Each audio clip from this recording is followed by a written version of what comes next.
Hi, and thanks for joining us for another episode of The PH. I'm your host, Donnell Christian. We continue our focus on environmental health, and today we're going to talk about the built environment. That is our homes, offices, and other physical spaces we build. But first, let's learn some life facts. Take a look.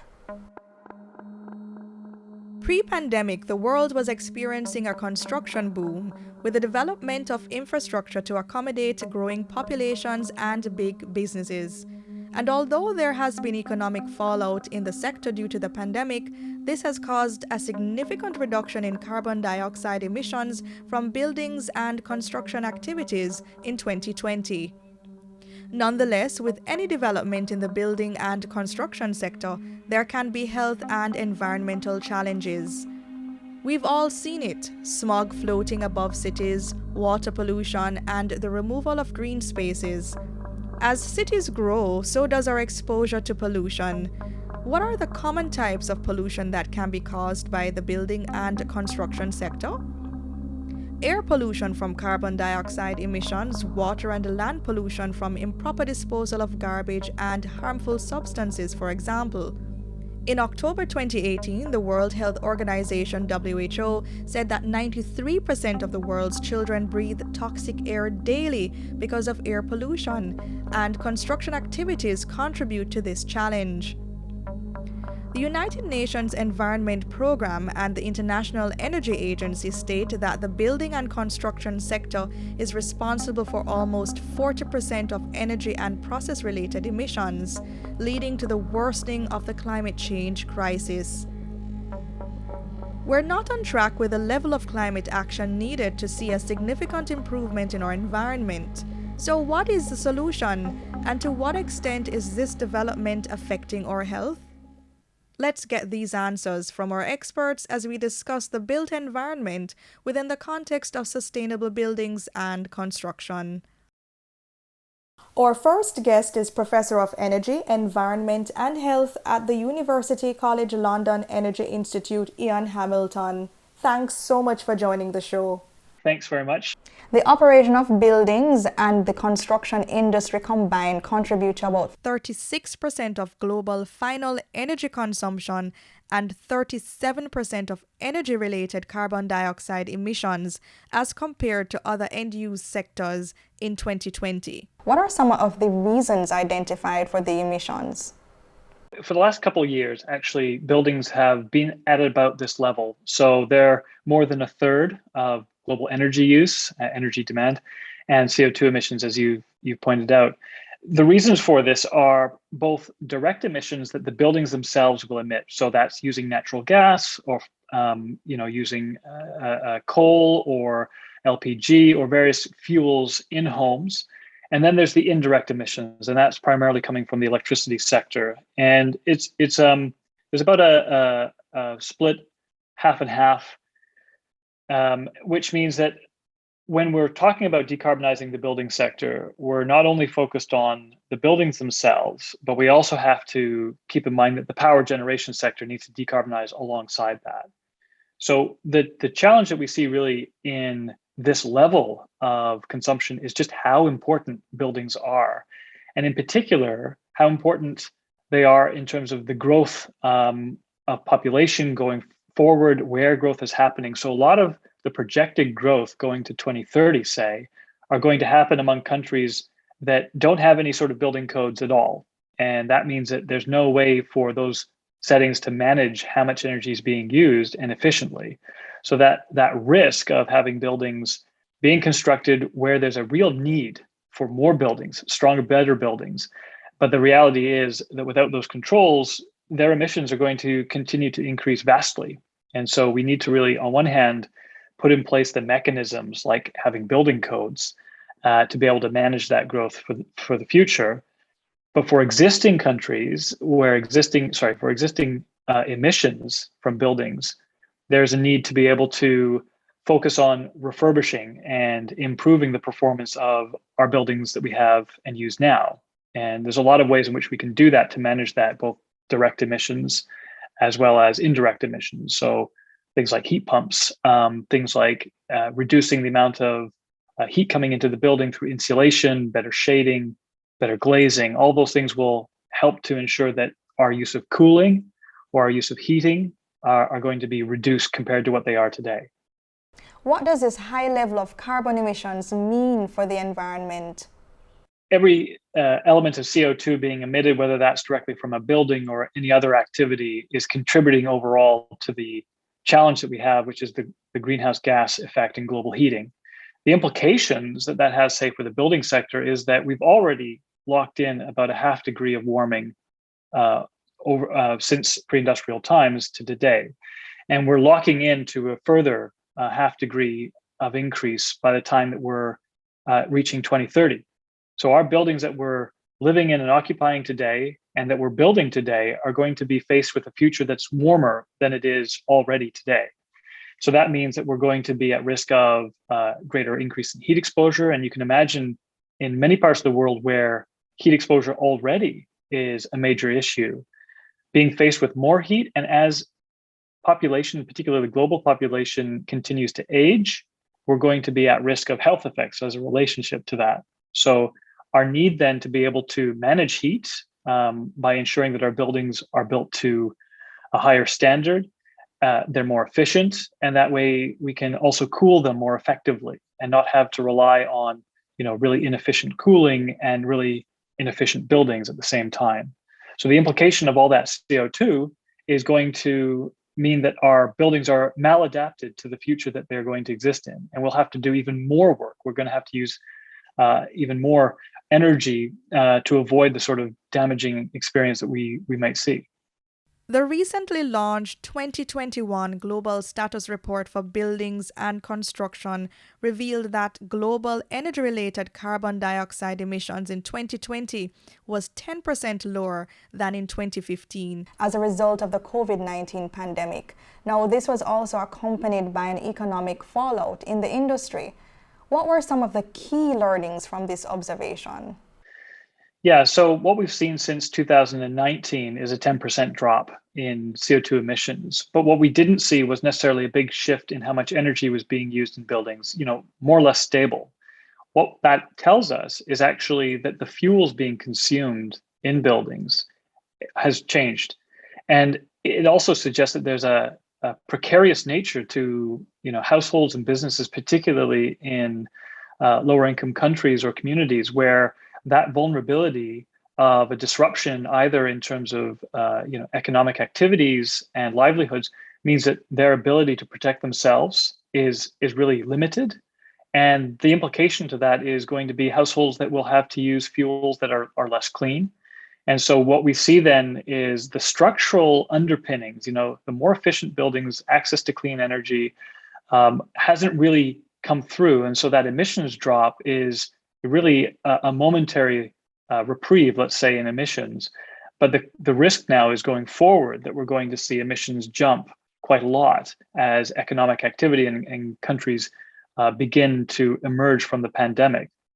Now, the potential for very literally building greener buildings and building more efficient buildings going forward is really important. And a lot of countries, in focusing their stimulus efforts, have put buildings as a key part of that. So there's been $445 billion US dollars spent in stimulus that have been directed towards buildings across the country, across the globe, pardon me. And the implications that investing in efficiency in buildings will avoid future demand, future costs, and they're going to make them, as I said, warmer, they're going to make them cleaner. And the potential now is to continue to build that momentum, continue the investment in energy efficiency. We've already seen that there's been approximately an 11% increase in efficiency investment compared to last year. And that's been primarily among France and Germany and a number of European countries. What we need to see is, as a part of that economic recovery, which really affected the building sector quite a lot.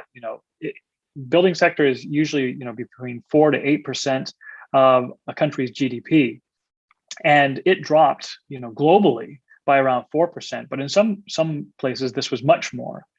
And so, as we restart the engine in construction, we need to be doing that by building more efficient, greener buildings that are going to be lower cost, are more safe for us to use, and really a key part of the economic plans that have been put forward by countries.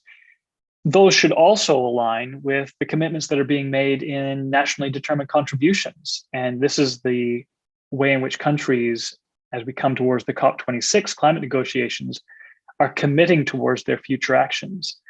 Buildings were the number 2 way in which countries were committing to action.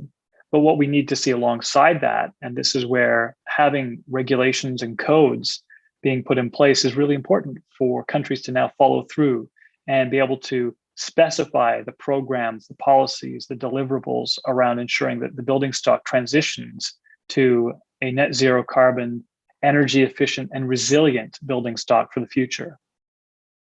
How can we strike a balance between economic growth and environmental sustainability within the construction industry?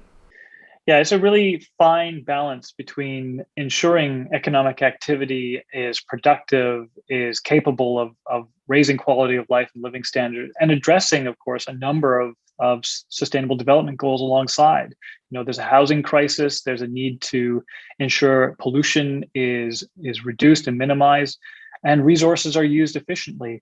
And the construction industry has a real challenge on its hand, which is on one, we need to be building more buildings for people because of the housing shortage, because of the need to have better quality of buildings constructed. At the same time, the resource implications are really vast. And so what's really needed is things that direct towards low pollution, sustainable materials as a part of the construction supply chain, but that are decarbonized. And that means seeing in the production of materials more renewable energy being used. It means that there's less wastage on site. It means selecting materials that are appropriate to the context. And there's been this tendency to move away from, say, traditionally used materials and resources to those that are, let's say, imported or from a higher energy or higher emission source. When in fact, things like, for example, in North America, timber frame has been used traditionally for a very long time. And more and new technologies can be used to create the type of timber frame buildings that, say, would be needed. But that said, in other locations, local materials could be a key part of the solution towards decarbonizing and reducing the resource demands that construction has.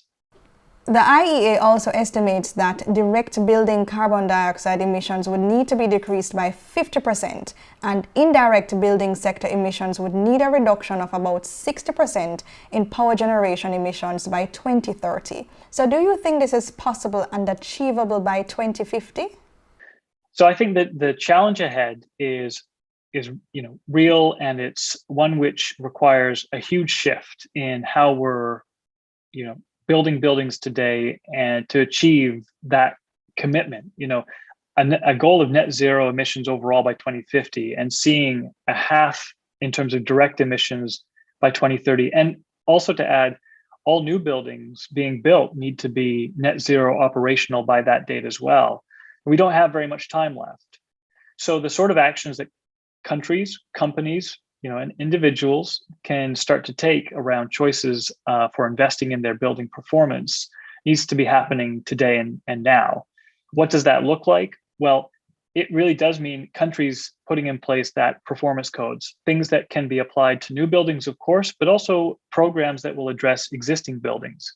Being able to decarbonize by technology switches to remove fossil gas heating systems, making use of heat pumps, electrification, that has to come alongside decarbonizing the power grid. It's really important that we do that.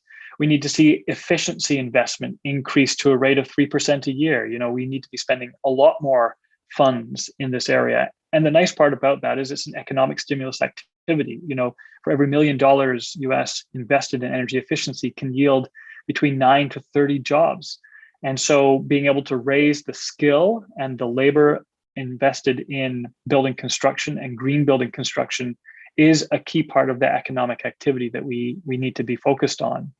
And to say also that, the ability for markets to be able to react and value low carbon construction is really important. So our abilities to meet these goals are not going to be the responsibility of any individual actor, although governments play an outsized role here and have a real responsibility to put in place all of those mechanisms that can support that transition.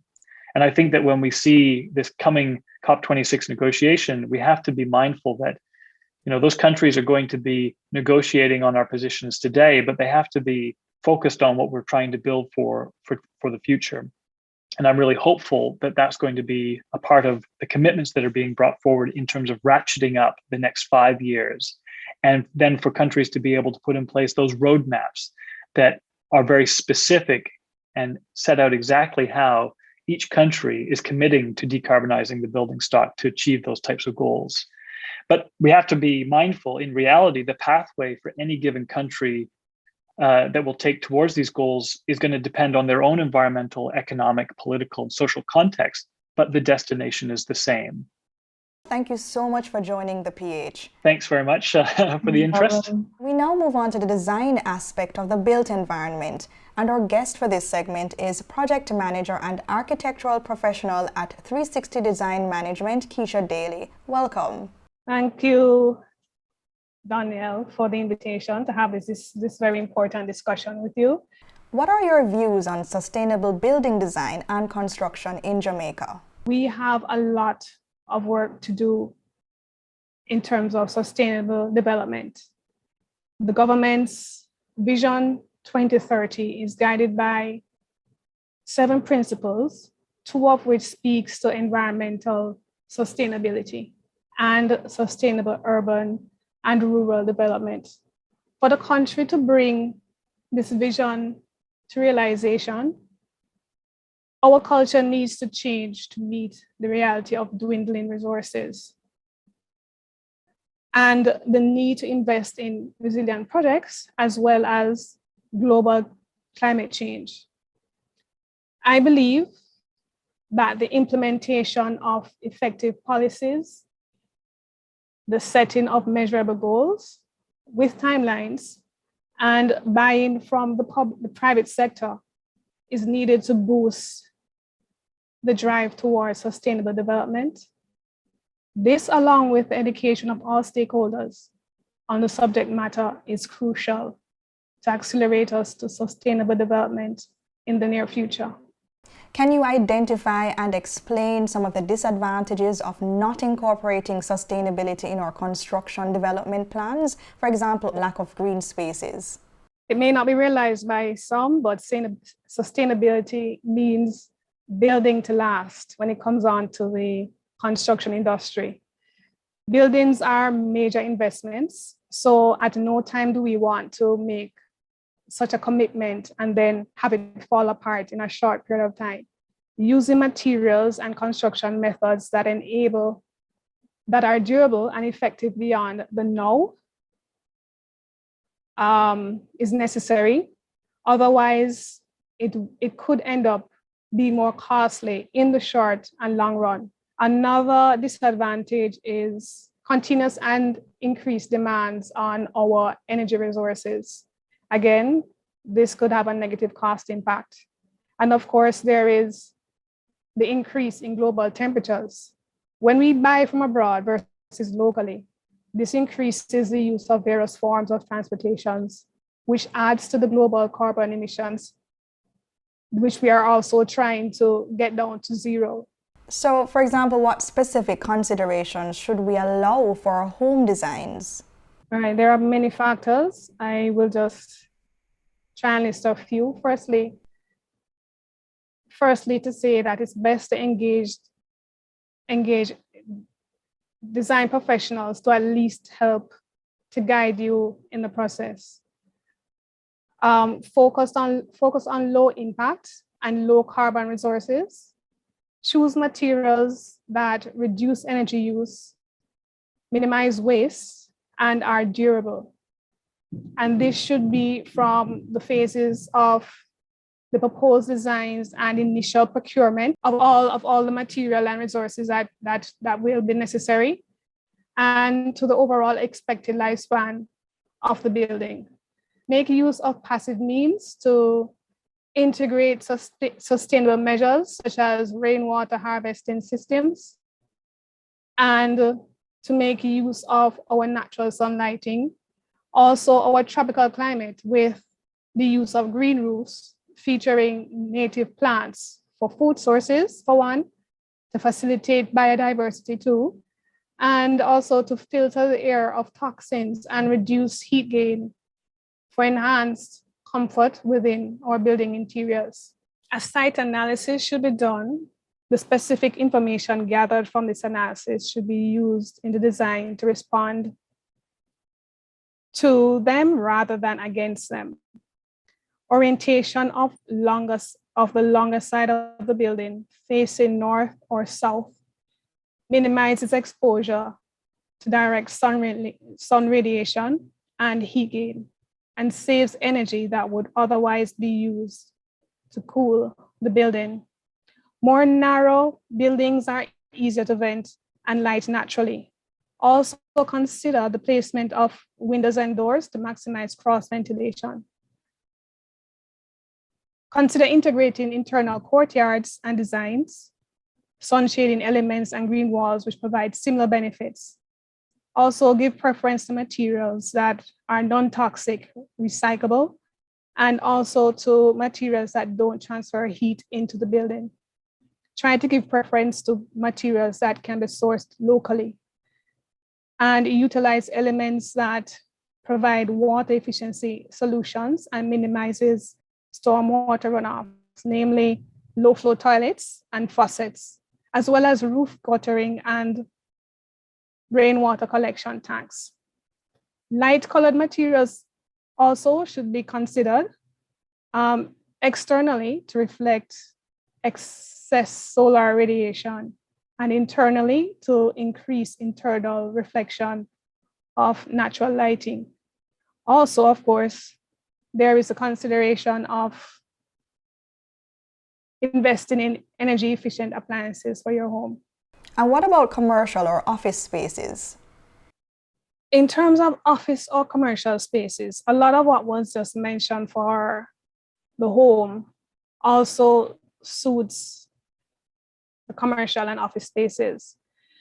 Retrofitting old buildings rather than building new is better sustainably, as this reduces the demand on building materials and saves on costs. Placing services such as toilets, lifts, and staircases on the east and west ends of buildings is also advised, as they can act as buffer zones to prevent heat gain to the building. Designing for cross ventilation and vertical ventilation is also a good design strategy. And the use of renewable energy in terms of the outside, which is also part of the design aspect. Designing paved areas to enable infiltration reduces runoffs, flooding, and replenishes natural ecosystems, as well as the use of windows with triple pane glass and good insulation, the use of LED and smart lighting, and occupancy sensors that are hooked up to the air conditioning, for example, are good sustainable measures to put in place in commercial buildings. Thanks for coming on the show, Ms. Daley. We really appreciate your insights. And to our viewers, thanks for watching. Connect with us. Follow us on Instagram or Facebook at GetThePH. As usual, we'll leave you with our inspirational quote. We need joy as we need air. We need love as we need water. We need each other as we need the earth we share.